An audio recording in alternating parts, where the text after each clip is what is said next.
For as long as anyone in the small town of Brookside could remember, Jack Miller had been a man who minded his own business. His land stretched across 15 peaceful acres on the town's western edge, a patch of golden fields, oak trees, and the old red barn his father built with his own hands nearly 40 years ago. Jack's family had farmed that property for generations, long before anyone had ever heard the term homeowners association. Jack wasn't a recluse. In fact, he was well liked in town, always the first to lend a helping hand when a neighbor's fence fell or a calf got loose in the middle of the night. But he valued one thing above all else: independence. He didn't take kindly to people telling him how to live, how to decorate his porch, or what color to paint his barn. For him, that land wasn't just soil and timber, it was freedom, a symbol of everything his family had worked for. As years passed, Brookside changed. What had once been a quiet rural area became the next target for suburban developers. Fancy homes sprouted up where old pastures once stood, and with them came the Brookside Meadows Homeowners Association, a group of people more concerned with uniform lawns and mailbox colors than the history beneath their feet. At first, the HOA ignored Jack's property, assuming he was outside their jurisdiction. But as the neighborhood expanded, their boundaries crept closer to his fence line. Eventually, a polished man in a suit, Richard Crowley, the HOA president, showed up at Jack's doorstep holding a clipboard and a forced smile. He explained that Jack's property now fell within the extended community area and that joining the HOA was a requirement for neighborhood harmony. Jack had listened patiently. Then he looked Crowley in the eye and said firmly, "My land isn't part of any neighborhood. It's Miller land, and it'll stay that way." He shut the door politely but decisively. That single act of defiance marked the beginning of a long and bitter standoff. Over the following weeks, Jack received formal letters filled with bureaucratic jargon and veiled threats about fines and community obligations. He tossed them all into the wood stove. The more the HOA pushed, the more resolved he became. To Jack, it wasn't about money or pride, it was about principle.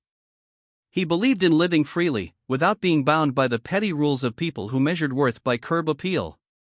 What he didn't know, however, was that this simple refusal to conform would soon ignite a conflict far more dangerous than he ever imagined.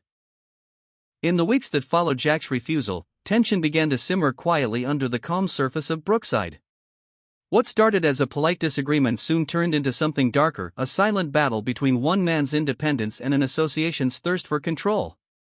The Brookside Meadows HOA didn't take rejection well. They prided themselves on uniformity, on the illusion of order, and Jack Miller's rugged farm didn't fit into their manicured picture. His gravel driveway, the faded red barn, and the rusted windmill that creaked in the breeze, everything about his land screamed individuality, and to the HOA board, that was a problem. It began subtly at first. Jack started receiving official-looking envelopes in his mailbox, letters filled with citations, legal terminology, and fabricated claims that his unapproved property features violated community aesthetics. He laughed at the absurdity and tossed them into his growing pile of paperwork kindling. But soon, the HOA's annoyance took on a more personal tone. When Jack went into town, he overheard whispers at the hardware store and cold stares from new residents wearing HOA badges on their polo shirts. A few even muttered that he was hurting property values by keeping his old barn up. Still, Jack stood firm. He was no stranger to pressure. As Brookside's volunteer fire chief, he'd seen far worse than angry neighbors. He'd faced roaring flames, collapsed structures, and storms that tore through the town like angry spirits. But this was a different kind of fire, one fueled by arrogance, pride, and entitlement. Then, the vandalism began. One morning, Jack found his mailbox smashed, a crude note inside that read, "Join or move." A few days later, his fence posts were cut, leaving his horses wandering dangerously close to the road. He filed a report with the local sheriff, but without witnesses or clear evidence, nothing came of it. Jack started noticing strange cars idling near his property line late at night, SUVs with tinted windows that would speed off the moment he stepped onto his porch. He had no proof it was the HOA, but in his gut, he knew. The breaking point came when the HOA's president, Richard Crowley, showed up again, this time with 2 board members and a warning. "You can make this easy on yourself, Mr. Miller," Crowley said smoothly. "We could help you modernize. Or you can keep resisting and see what happens next." Jack didn't flinch. He looked him square in the eye and replied, "You can take your HOA and stay on your side of the fence. This land answers to no one but me." It was the last calm moment before the storm that would soon consume everything he'd built. It was late July when the air turned thick and heavy, the kind of humid night that made every sound echo a little louder in the quiet countryside. Jack Miller sat on his porch, a glass of sweet tea in hand, watching the sun dip below the horizon. The fields shimmered in the last traces of daylight, and for a brief moment, everything seemed peaceful again. But peace was fragile in Brookside. Just after midnight, Jack was jolted awake by a sound he knew all too well, the unmistakable crackle of fire. It wasn't the lazy hiss of a campfire, but the violent roar of something feeding fast. He jumped from bed, his instincts as a firefighter kicking in before his thoughts could catch up. When he looked out the window, his heart sank. The barn was on fire. Flames licked the sky, twisting orange and gold against the black night. The roof caved inward with a thunderous groan, sending sparks into the air like fireflies.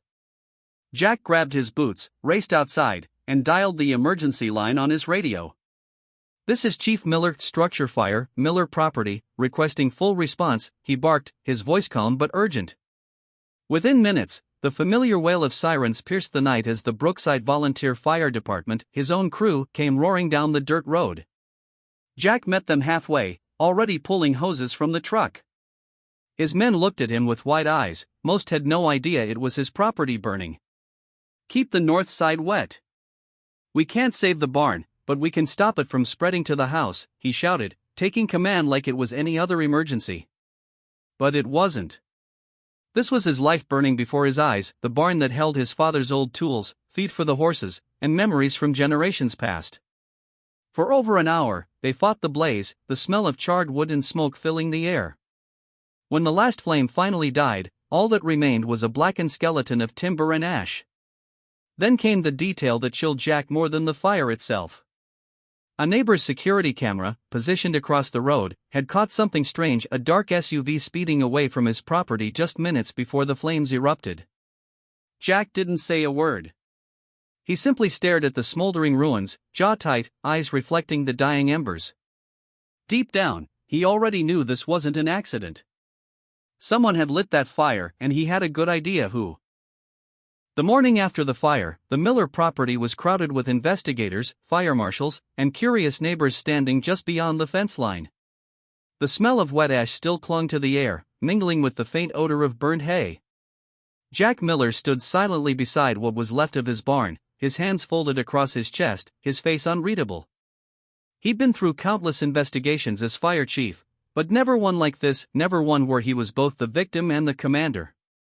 When the county fire marshal arrived, he immediately shook Jack's hand with a grim look.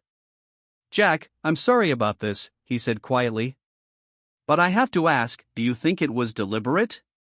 Jack didn't hesitate. "Yeah," he said flatly. "And I think I know who did it." He handed over a USB drive containing footage from a neighbor's security camera. The video was grainy but clear enough, a black SUV driving up the dirt road at 12:41 a.m., its headlights off. 10 minutes later, it came barreling back down the road, flames flickering behind it in the distance. The plates were partially visible, and when investigators enhanced the image, a name surfaced: Evan Crowley, the HOA president's son. The discovery spread through Brookside like wildfire. Rumors turned into headlines as word got out that the people behind the blaze might be connected to the very HOA that had been harassing Jack for months. Reporters started calling, and the town, once united under quiet civility, split in two: those who sided with the powerful HOA and those who stood behind Jack Miller, the man who had saved half their homes in past wildfires. Jack didn't speak publicly at first. He let the investigation unfold, but he worked tirelessly behind the scenes, coordinating with police, reviewing fire patterns, and collecting witness statements. Every detail pointed to arson. Gasoline residue was found near the barn's entrance, and the ignition point matched the time the SUV appeared on camera. When the arrests finally came, the sight was almost surreal. Evan Crowley and another HOA board member were taken into custody for arson, trespassing, and conspiracy. Cameras flashed as they were escorted into police cars in front of the same manicured lawns they'd once bragged about protecting. Brookside's illusion of harmony shattered overnight. The story made regional news: fire chief's barn burned by HOA members. The irony was brutal: the very people who tried to intimidate him had targeted the one man in town who knew fire better than anyone. And though Jack had his justice, he knew it wasn't over yet. The flames were gone, but the real reckoning had just begun. The news of the arrests hit Brookside like a lightning bolt. Overnight, the small town's gossip turned into outrage. For years, the Brookside Meadows HOA had carried itself like a ruling council, dictating everything from fence heights to mailbox paint. But now, their leadership was disgraced, their corruption laid bare for everyone to see. Jack Miller, usually a man who preferred the quiet rhythm of his land to the noise of politics, suddenly found himself at the center of attention. Reporters parked at the end of his driveway, neighbors brought casseroles and condolences, and letters of support poured in from across the county. Everyone seemed to have the same question: how could they have done this to you, Chief? Jack didn't have an answer, at least not one that could fit neatly into a headline. All he knew was that arrogance and greed had consumed the very people who claimed to represent community values. The HOA board had tried to strong-arm him into submission, but their scheme had burned brighter and more destructively than they'd ever imagined. When the trial began, the courtroom was packed. Jack sat quietly through every session, his calloused hands resting on his knees, his expression calm but resolute. The prosecution laid out the evidence: security footage, fuel purchase records, and text messages between the arsonists joking about teaching the farmer a lesson. The defense tried to spin it as a misunderstanding, but the facts were undeniable. After 2 weeks, the verdict was delivered: guilty on all counts. The HOA's president resigned in disgrace, and the organization was hit with a civil lawsuit for harassment and damages. Jack was awarded a substantial settlement, money he didn't ask for, but that he used to rebuild his barn.